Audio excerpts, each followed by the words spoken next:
Bonjour à toutes et à tous, c'est Asher, j'espère que vous allez bien. Et aujourd'hui, on se retrouve en compagnie d'Idriss Aberkan. Bonjour Idriss. Salut. Comment ça va? Impeccable. Aujourd'hui, je te confronte à ma communauté.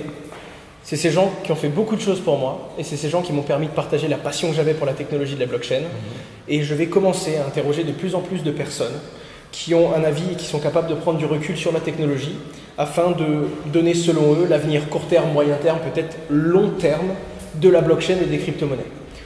Tout d'abord, présente-toi le plus succinctement possible. Qui tu es, qu'est-ce que tu fais et qu'est-ce que tu aimes? Alors, moi je suis Idriss Aberkan, je suis écrivain, conférencier et consultant international. J'ai donné plus de 550 confs dans le monde entier en 3 langues différentes. Mon premier bouquin s'est vendu à 400 000 exemplaires, il a été traduit en 9 langues. Et puis je conseille des gouvernements et des grandes entreprises un peu partout dans le monde. Et parmi les prestations de conseil qu'on me commande de plus en plus, surtout chez les banques, évidemment je ne dirais pas lesquelles, eh bien il y a les blockchains et le rôle de la blockchain dans l'économie actuelle et à venir. D'accord. Ton livre, Libérez votre esprit? Ouais, c'est votre cerveau. Libérez votre cerveau. 400 000 exemplaires? Ouais, Combien de 350 langues? 000, 9 langues, maintenant 400 000 effectivement. Donc traduit en chinois, coréen, japonais, russe, etc. Et effectivement, à la même époque, je m'intéressais déjà à la blockchain pour plein de raisons. Le côté logistique, ma spécialité, c'est la logistique des savoirs, comment transférer la connaissance d'un point A à un point B, et les blockchains peuvent être de très très bonnes solutions pour ça. D'accord. Avant même d'aller dans la blockchain, arrêtons-nous sur la crypto-monnaie, du coup. Puisque je m'en suis rendu compte comme ça, et c'est vraiment comme ça que je suis rentré dans le monde de la crypto-monnaie. J'ai commencé en 2014-2015, je me suis vraiment plongé dedans en 2015, et en début 2017, j'ai commencé à démocratiser ça sur Internet. À la base, soyons très francs, c'est l'appât du gain qui m'a intéressé. C'est la volatilité qui m'a fait entendre le mot Bitcoin pour la première fois. Et c'est là, en creusant sur la crypto-monnaie et comment gagner de l'argent avec, pour être totalement transparent, c'est là que j'ai découvert qu'il y avait quelque chose de plus complexe derrière. Notamment cette technologie qui, elle, peut avoir une vraie portée, changer les codes et faire évoluer la façon qu'on a justement de transférer ce savoir, de le conserver, de le rendre totalement incontournable et immuable en fait. Et que penser de la crypto-monnaie dans un premier lieu? La monnaie, c'est une technologie. La crypto-monnaie, elle te rappelle que l'argent, c'est une technologie. À toutes les époques, la monnaie, les moyens de paiement, c'est une techno qui sert à quelque chose. La monnaie, c'est de la confiance cristallisée, essentiellement.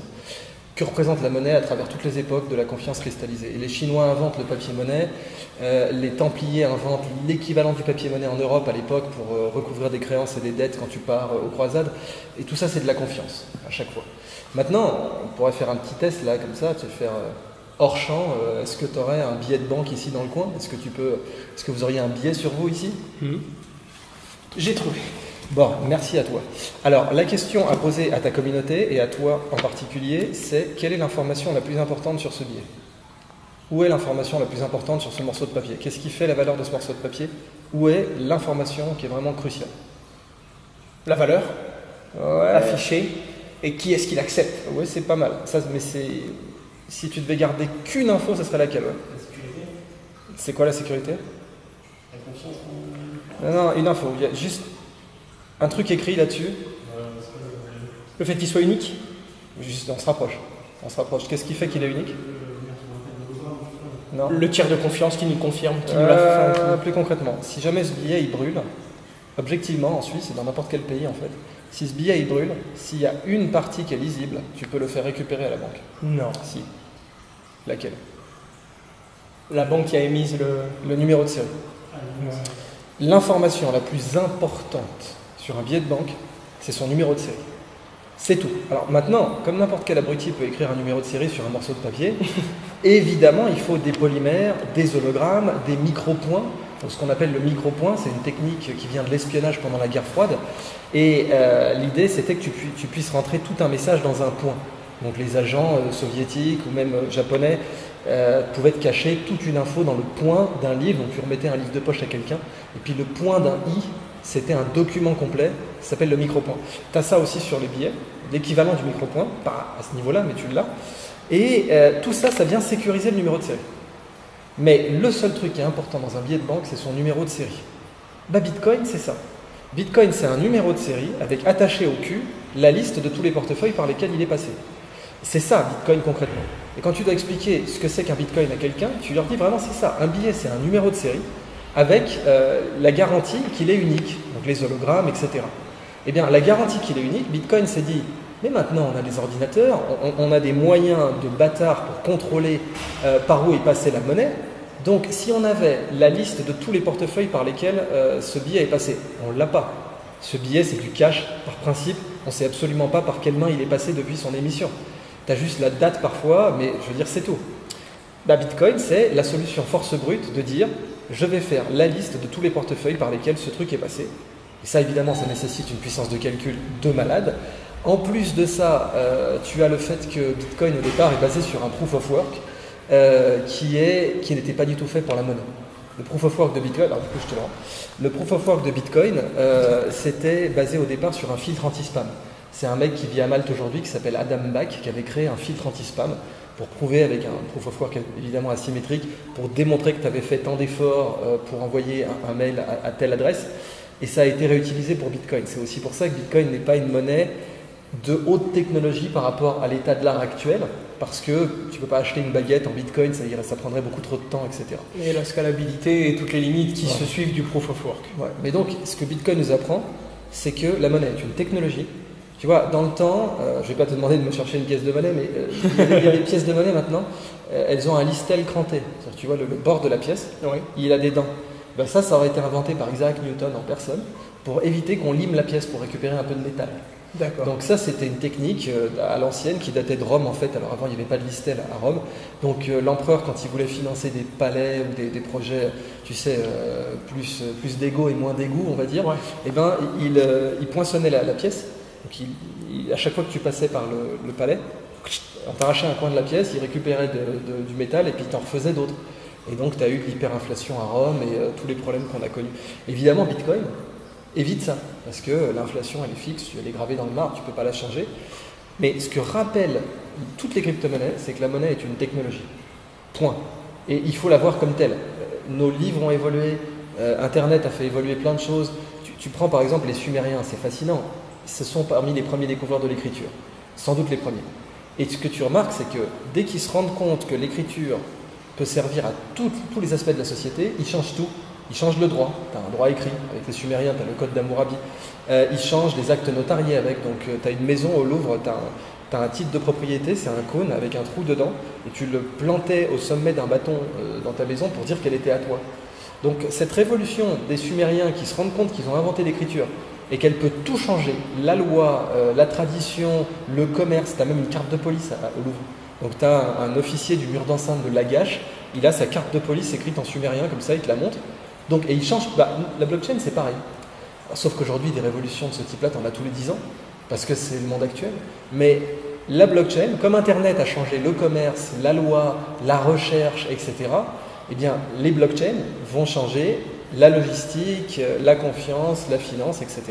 Et la monnaie, il était temps qu'elle évolue de toute façon. Je crois qu'il faut être clair, elle a tellement pas évolué la monnaie depuis des millénaires en fait. Bon, il y a plus de sécurité, c'est tout, mais la confiance cristallisée comme technologie, il était temps qu'elle évolue et les cryptos la font évoluer. Alors, blockchain, c'est décentralisation. Donc, pour le rappeler pour la communauté, c'est vraiment le fait qu'il n'y ait pas un organisme, une banque, un gouvernement qui puisse arrêter ce système-là, du moins pour les blockchains publiques. Centralisées, voilà. Tout à fait.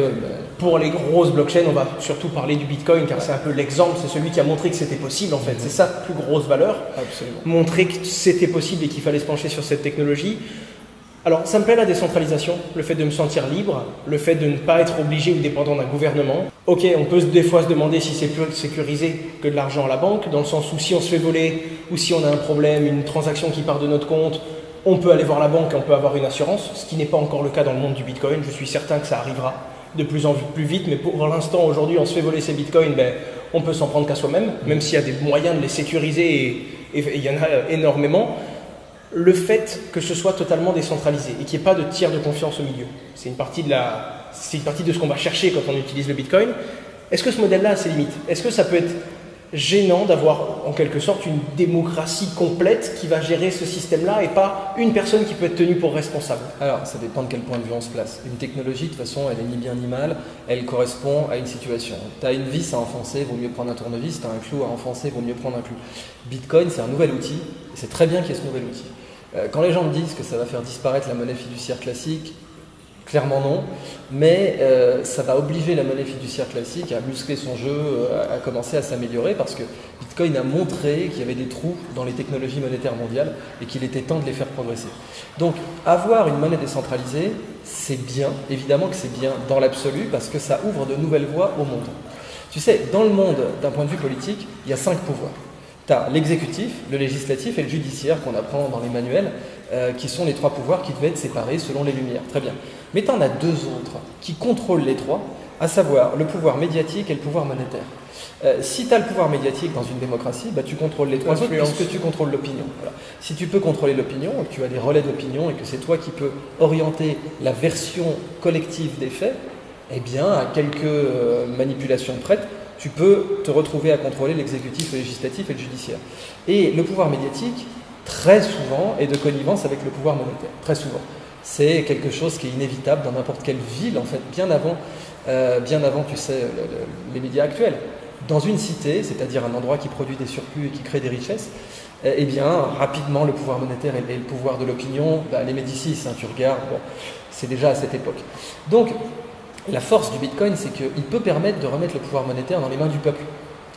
Et ça, c'est nouveau, parce qu'on pourrait imaginer, et c'est ce que prône la théorie relative de la monnaie, c'est ce que prônent des gens comme Étienne Chouard, etc., on pourrait imaginer que le pouvoir monétaire soit remis directement entre les mains du peuple.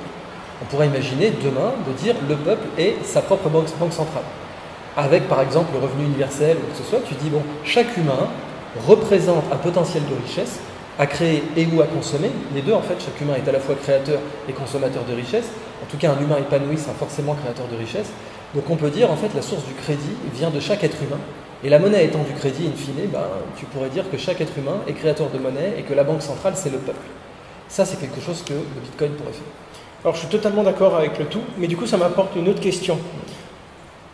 Épanoui, on crée plus de valeur, ça permettrait de redistribuer la richesse ou du moins de la laisser entre les mains du peuple, parce qu'il y aura toujours forcément des inégalités qui viennent de par l'obtention de cette monnaie, oui, évidemment. Façon, les inégalités ne sont pas un mal en soi, si tout le monde a le minimum, si tout le monde a un minimum de confort de vie, sa dignité est garantie, j'ai pas de problème particulier avec les inégalités à un certain niveau bien sûr, mais ça c'est pas le problème en soi. Tout à fait.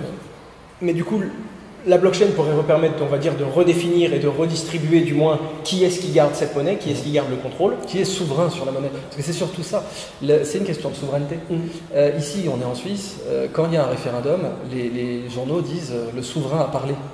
Tu vois, en Suisse, il y a un référendum, boum, le peuple suisse s'exprime, il dit on veut cette loi.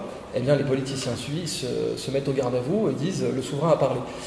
Le pouvoir monétaire est le plus puissant de tous. C'est une réalité, parce qu'il peut contrôler le pouvoir médiatique, il peut contrôler les 3 autres pouvoirs. Ouais. Le valet de cœur dans la belote politique mondiale, c'est le pouvoir monétaire. Et si on veut rendre le pouvoir monétaire au peuple, c'est une question de souveraineté, c'est une question de démocratie monétaire. Et une blockchain qui permettrait également de rendre, on va dire, l'information, de couper au mieux la désinformation. En fait, tout simplement, une blockchain informative qui ne pourrait pas être contrôlée par le gouvernement. Ça ferait une redistribution des cartes pour la monnaie, mais également pour l'information. Oui. Ce que je trouve plus sain, avec du recul, sauf que là, on est sur un changement drastique de la situation actuelle, où les États ne pourraient plus contrôler ni les opinions, ni les fonds. On pourrait rapidement tendre vers une monnaie mondiale. L'idéal, c'est d'avoir plusieurs monnaies tout de même. Je prends les travaux de Bernard Lietaer, mais c'est une très belle perspective, ce que tu démontres. Mais Bernard Lietaer, grand spécialiste des monnaies alternatives et des crypto-monnaies, il a conseillé là ici au Bancor, sur laquelle les Israéliens ont fait je ne sais plus combien, 175 millions, un truc comme ça, et en essayant de dédollariser l'économie, ce qui est très très ambitieux. Eh bien, Bernard Lietaer, dans The Future of Money, dans différents ouvrages, a décrit que la monnaie c'est comme un écosystème. Et en forêt, tu n'as pas que des chênes, tu n'as pas que de la mousse, tu as plein d'organismes.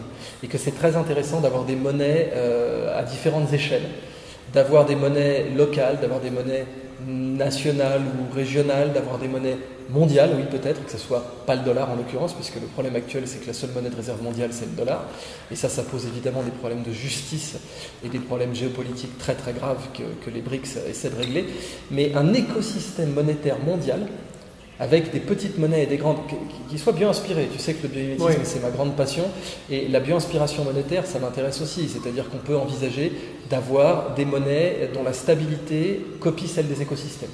Dans un écosystème, tu as une mangrove, des crevettes, des coquillages, des oiseaux, des serpents. La monnaie devrait être de cette nature-là, mais en gardant la problématique d'un change rapide.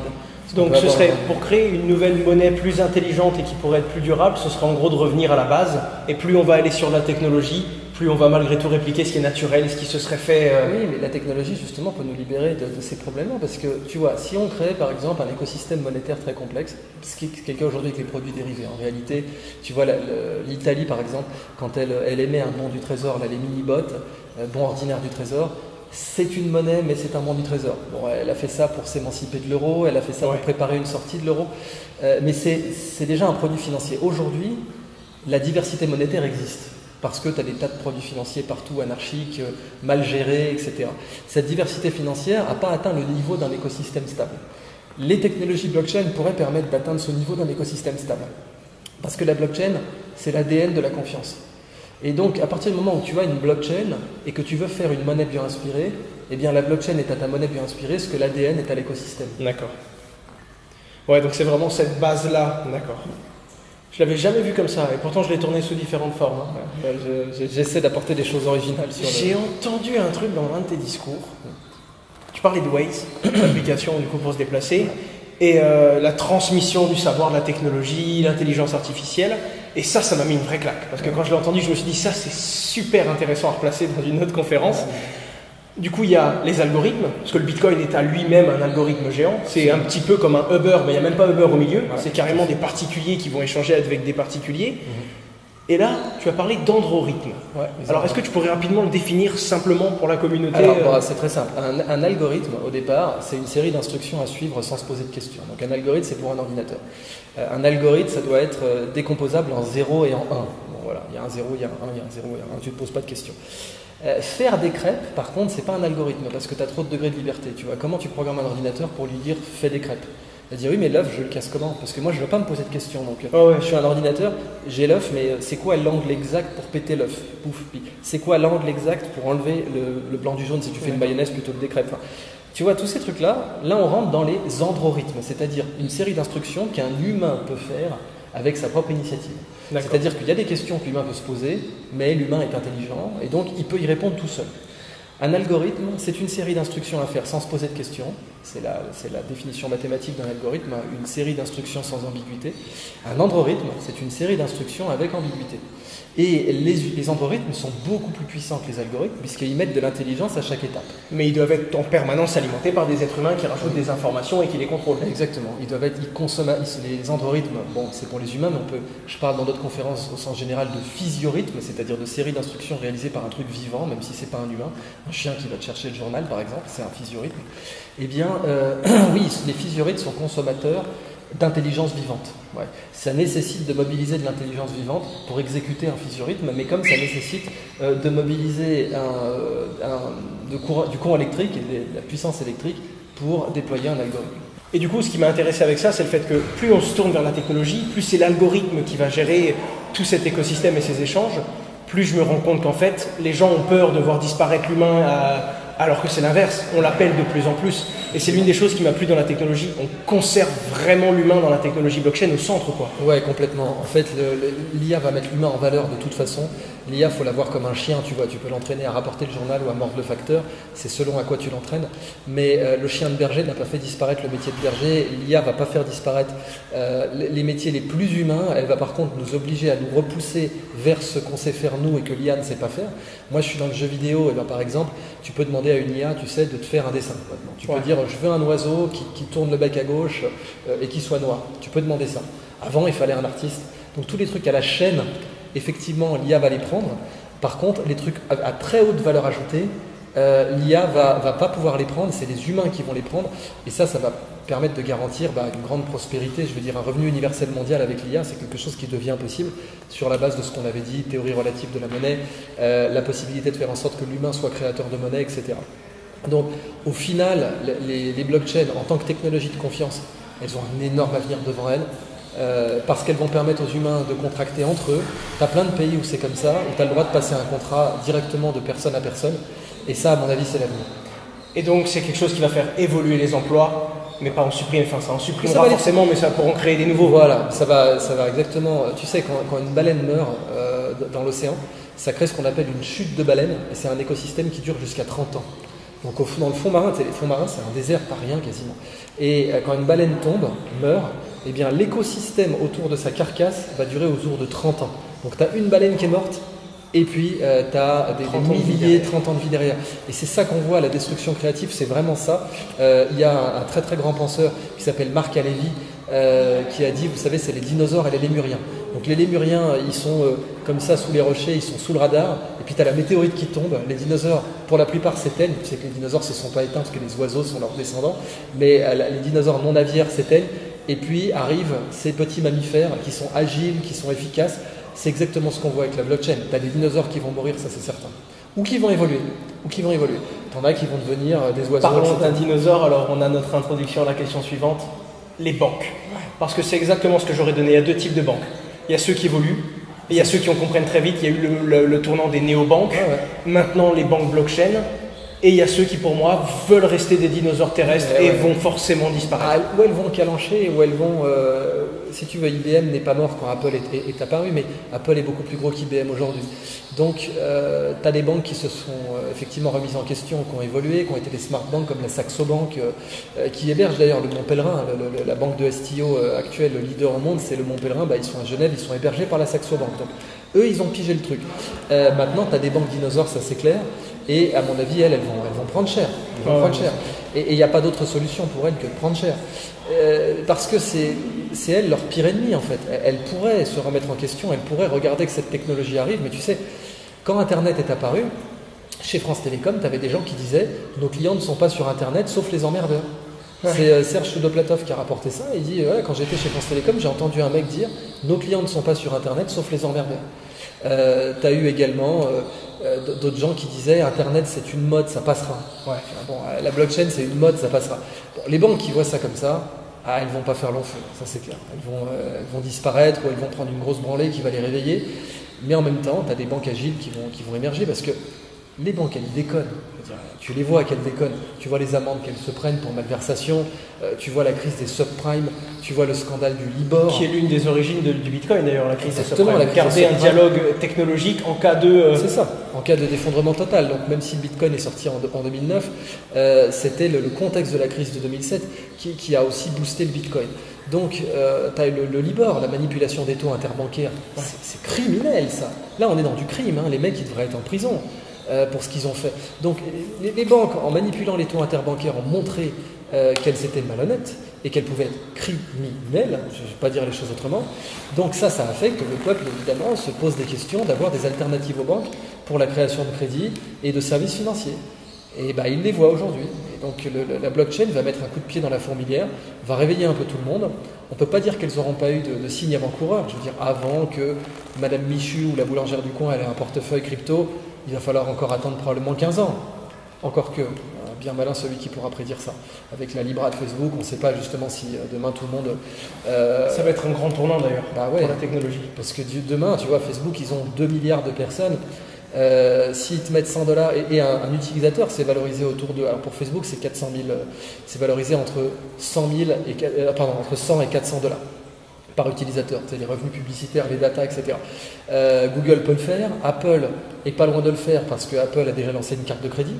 Donc c'était l'évolution. D'abord, on s'occupait du hardware, qui pouvait produire le plus d'ordi.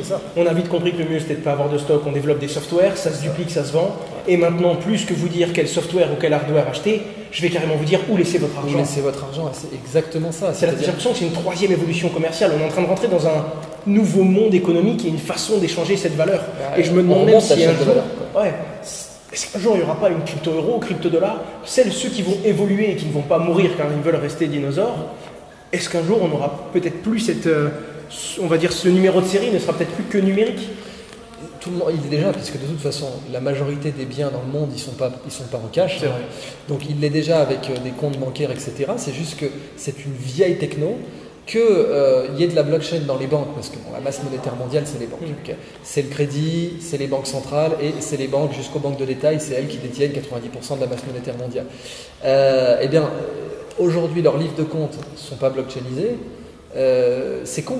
C'est juste con. Quand elles vont se rendre compte du rapport, tu sais, coût-opportunité, combien on a à gagner à adopter des blockchains, Le code barre, par exemple, c'est l'ancêtre de la blockchain.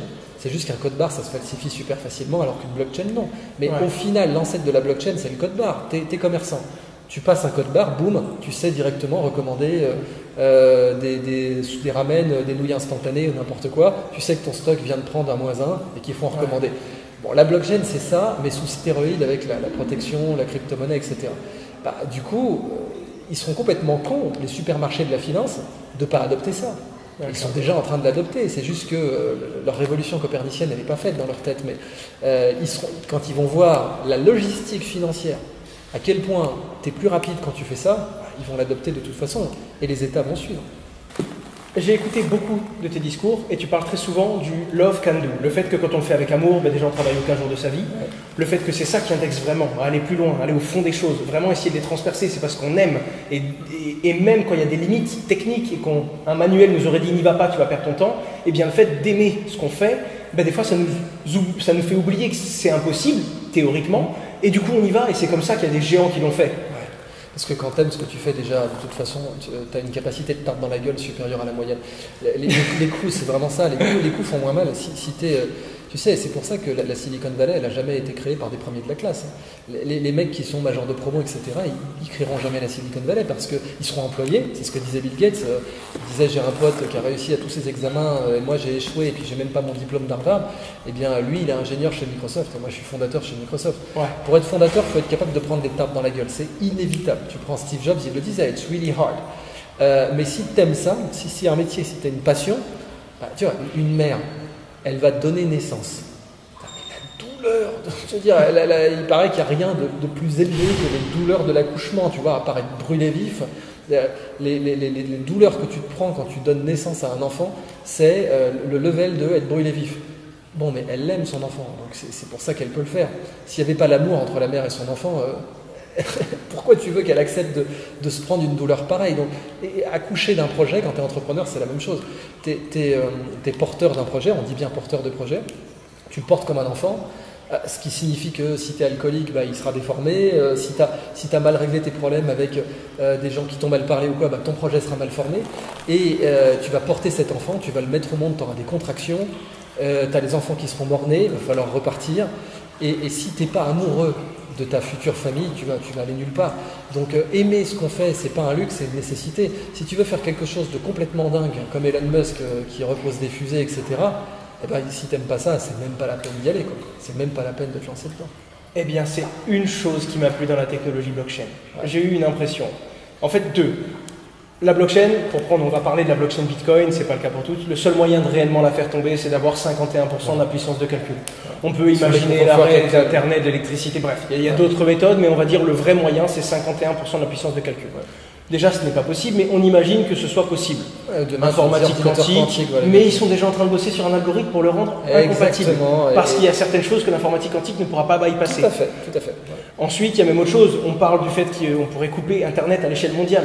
Mais il y a déjà quelqu'un qui a fait un protocole pour échanger via satellite. Exactement. Il y aura toujours une solution. Voilà. L'humanité est créative.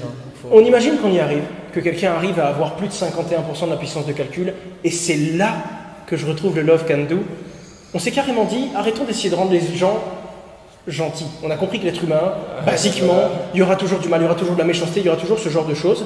Et on va faire en sorte que l'intérêt économique, qui est l'un des gros intérêts, parce que les hommes essayent du coup de se développer et d'essayer de s'étendre dans le domaine physique, essayer d'avoir plus, d'aller plus vite, d'avoir plus d'argent, d'aller mieux dans la vie, d'une manière ou d'une autre, chacun court après quelque chose. Et ils se sont rendus compte qu'il faut faire en sorte que celui qui a 51 n'ait aucun intérêt. Et le fait que le Bitcoin soit basé sur la confiance, ça fait que celui qui arrive à avoir 51% du réseau, même pour un intérêt économique, pourquoi faire effondrer le château dont tu es devenu le maître en fait? Il détruirait toute la valeur. Le Bitcoin ne vaudrait plus rien très rapidement. Donc il y aurait du pognon à se faire en shortant le Bitcoin, oui, mais dans tous les cas... Et encore, personne ne prendrait la position parce que le Bitcoin ne serait carrément plus listé parce qu'on n'aurait plus sa confiance. Et la confiance, on l'a défini au début, c'est vraiment ce qu'il représente. Et c'est le parallèle que j'ai réussi à faire avec différents de tes discours et différents de tes écrits, dans le sens où, pour la première fois, c'est rentable, profitable, économiquement, de faire le bien et de se faire confiance. J'avais jamais vu ça. Ok, j'ai pas vu grand-chose, mais j'avais jamais croisé ça, et c'est ça qui m'a... Il y a ce qu'on appelle en économie la tragédie des communs. La tragédie des communs, c'est de se dire prends la voie rapide, mais du coup tout le monde prend la voie rapide et puis elle devient une voie lente. Donc la tragédie des communs, c'est allez, prenons tous l'autoroute. Et c'est ce que Waze essaie de régler, tu vois. Waze, il essaie de te régler la tragédie des communs en te disant de prendre un vieil itinéraire en banlieue profonde où tu n'étais jamais passé. Tu vas découvrir tous les kebabs de ta région, alors que tu vas quand même aller plus vite parce que tu vas prendre le chemin que personne n'a pris. Tu as des situations où effectivement faire le bien est profitable. Et l'humanité progresse, mine de rien. Je veux dire, remettons-nous 300 ans en arrière. Rien que 20 ans, 2 fois plus de faim dans le monde sur 20 ans, Voilà. à partir de là. Exactement, tu as raison, même 20 ans. 2 fois plus de faim dans le monde. Les Chinois qui ont sorti plus de gens de la pauvreté que personne d'autre, avec leur nouvelle donne économique, avec Deng Xiaoping, la libéralisation de l'économie chinoise, etc. Ils ont sorti, ça a été une machine à sortir des gens de la pauvreté. Et puis même au regard, tu sais, de la morale, quoi. Buter quelqu'un dans la rue, bah, il y a 200 ans, c'était ok. Tu pouvais, ça arrivait, quoi. Allez, tu prends la terreur pendant la Révolution française. Guillotiner des gens par centaines de milliers, faire des choses horribles avec leur corps, faire des tanneries de peau humaine, putain, en France on a fait ça.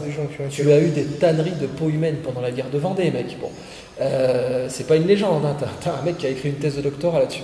Donc bon, l'humanité a progressé quand même. Alors entre-temps, tu as eu les camps, etc. Donc il y a quand même eu des bonnes grosses saloperies. Mais sur le long terme, l'humanité progresse, c'est une réalité. On peut pas. On voit évidemment que notre cerveau va toujours donner plus d'attention aux mauvaises nouvelles. C'est normal. Hein, parce que ça fait plus de clics. Ouais, ça aussi, fait plus de clics. c'est plus médiatisé, l'influence se tourne plus. Donc il y a aussi plein d'autres logiques de la société qui font qu'on entend que ça aussi. Voilà, et Facebook a fait une expérience là-dessus. Tu sais, ils avaient alimenté le newsfeed d'utilisateurs de mauvaises nouvelles, puis ils s'étaient rendu compte qu'il y avait une contagion. Ils appelaient ça la contagion émotionnelle. C'est-à-dire, si tu avais reçu des mauvaises nouvelles, toi, le matin, eh bien, tu postais des trucs aussi plutôt dark. Ah ouais, donc c'est carrément un effet de rebond. Contagion. J'ai vu dans Full Factness, ils en parlaient dans ce livre, en disant un balcon s'est effondré à Douai, ça avait fait plus de clics que l'article qui disait qu'il y avait eu 2 fois moins de faim dans le monde en 20 ans. Bien sûr. À partir de là, c'est très clair. On a Mais compris. c'est normal parce que le cerveau, en fait, pour lui, une bonne nouvelle pour le cerveau humain, bah, une bonne nouvelle, c'est associé soit à un repas, soit à l'opportunité de baiser, concrètement. Je veux dire, le cerveau, les bonnes nouvelles, ça tourne plus ou moins autour de ça. Du pognon ou du pouvoir, mais bon, un repas ou une baise, si tu réduis ça au niveau animal. Alors qu'une mauvaise nouvelle, c'est la mort. Une mauvaise nouvelle, pour le cerveau, évolutivement, c'est associé à des risques de mort. Ouais. Et c'est pour ça, c'est le fameux principe vie-dîner en biologie, on appelle ça le life dinner principle ou vie-dîner. C'est-à-dire pourquoi le lièvre court plus vite que le renard, en général. Bah parce que le lièvre, il court pour sa vie, alors que le renard, il court pour un repas. Si le renard, il rate, il a encore 4 ou 5 chances. Si le lièvre, il rate, il est mort. Et donc, les mauvaises nouvelles, c'est quand tu es en position du lièvre. Les bonnes nouvelles, c'est quand tu es en position du renard. Ça veut dire que rater une bonne nouvelle, pour ton cerveau, c'est pas très grave. Rater une mauvaise nouvelle, pour ton cerveau, c'est grave. En tout cas, il est entraîné à se dire que c'est grave. Donc, le cerveau donne toujours plus de poids aux mauvaises nouvelles qu'aux bonnes. Et c'est ce qui fait qu'on a tendance à avoir une image du monde qui n'est pas objective. Mais la réalité, c'est que oui, des technologies de la confiance émergent, des technologies où faire le bien, ou être bon et honnête et récompensé, elles émergent. Et que la blockchain est en train d'amener ça, notamment en mettant un gros coup dans le foie à tous les agents bancaires qui avaient truqué les taux d'intérêt et qui avaient été malhonnêtes dans les 10 dernières années. Je pense que ça aussi, ça complète bien la question. Bon, merci à toi en tout cas. Personnellement, est-ce que tu as 1 ou 2 projets que tu aimes bien dans tout ce qui est tokenisation, ICO, création de blockchain publique, privée, STO? Est-ce que tu as un domaine que tu aimes un peu plus que d'autres et est-ce que tu as quelques cryptos en nom propre pour clôturer?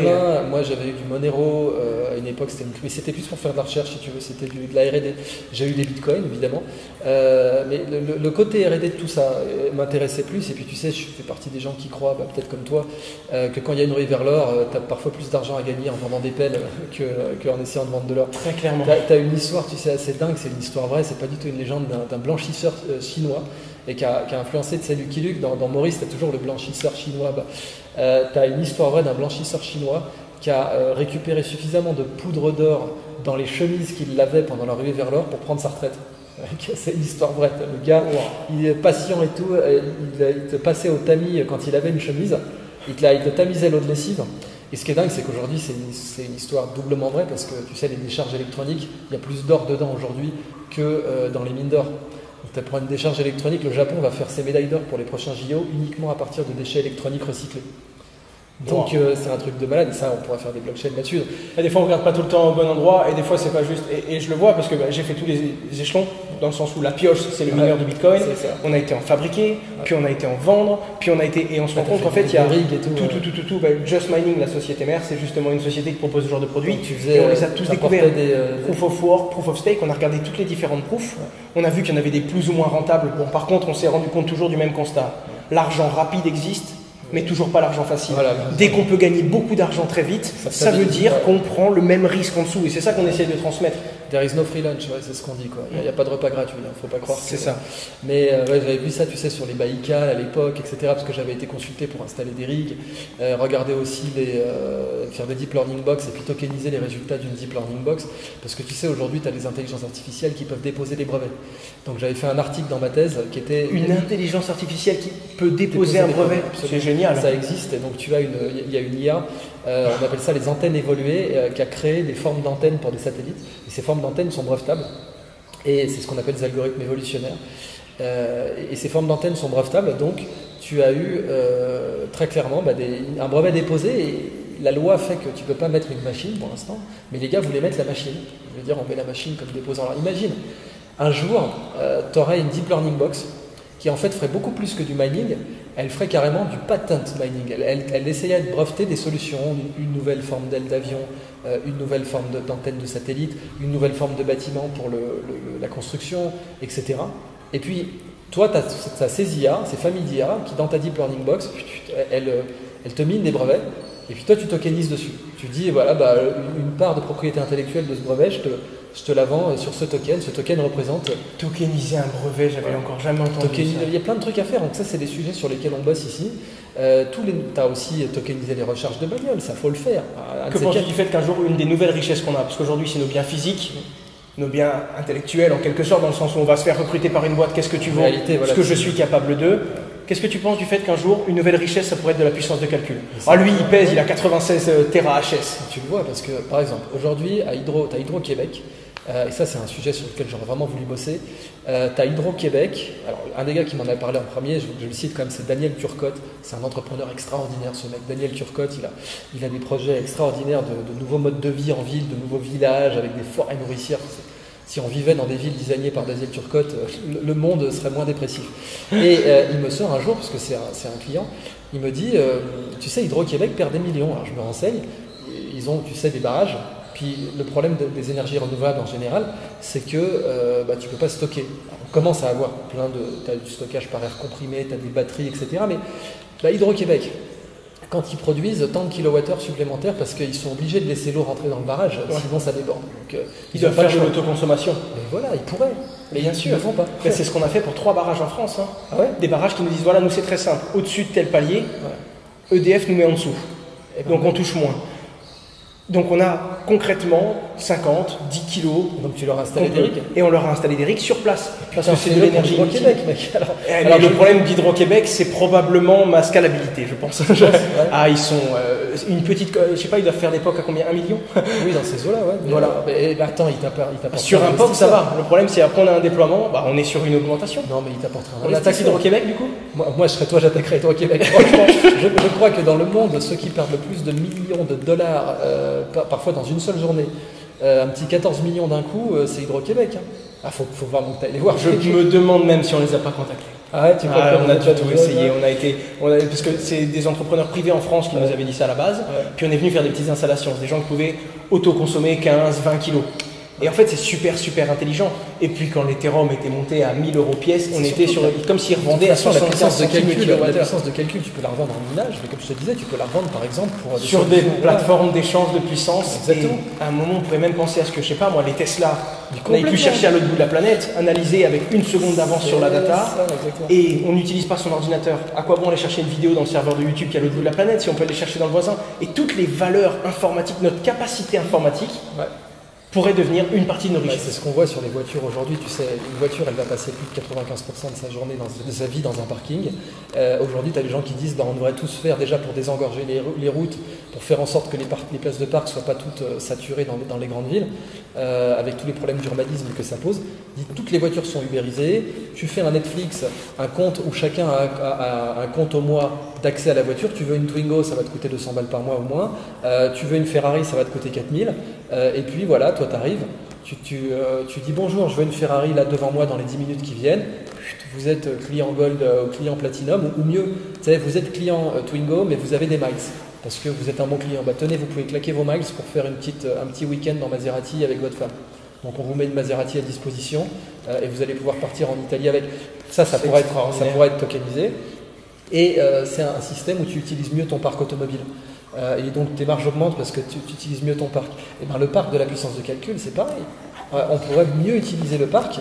Tu sais, tu avais des gens qui avaient détourné, qui avaient fait une update dans World of Warcraft pour miner des bitcoins. Ouais, ils avaient détourné le soft de l'ordinateur pour miner passivement quand le jeu. Malade. Et puis il y a quand même un gars qui a vu, mais qu'est-ce qu'un wallet fout dans le code de World of Warcraft, tu vois. Il y a quand même, à un moment donné, un type qui a dit, mais qu'est-ce que ça fout là. Bon. Mais il y a plein d'optimisations qui peuvent être faites par les technologies blockchain et on n'en est qu'au début. Et pour moi, vraiment, pour boucler cette rencontre, et je suis vraiment méga honoré d'avoir pu te rencontrer physiquement, tu vois, mais mec, tout l'honneur est pour moi, je te le dis. Eh bien, pour boucler, je reviens sur les Sumériens.